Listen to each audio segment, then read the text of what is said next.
Hello friends, आज આપણે બનાવશું ઉગાવેલા મગના દાળ વડા। એના માટે આપણે લીધા છે ઉગાવેલા મગ।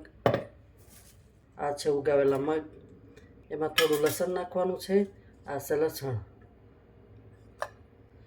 મરચાં, આને મિક્સ કરી નાખવાનું છે, દળી નાખવાનું છે।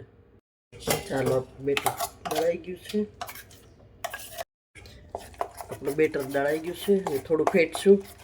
આમાં થોડી હળદર નાખશું, થોડું જીરું, થોડું મીઠું સ્વાદ પ્રમાણે, ધાણા જીરું પાવડર, ચપટી હિંગ।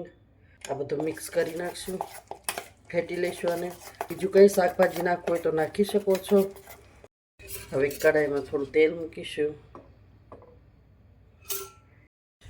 હવે આપણે જોઈએ તેલ આવ્યું છે કે નહીં। તેલ આવી ગયું છે। એમાં થોડા થોડા કરીને મૂકી દઈશું। થોડી વાર તળાવવા દઈશું, પલટી નાખીશું। આમાં સોડા કે કંઈ નાખવાની જરૂર નથી, એમ જ મસ્ત લાગશે ને કુરકુરે પણ થશે। ચલો આપણા શેકાઈ ગયા છે, તળાઈ ગયા છે, અને કાઢી લઈએ।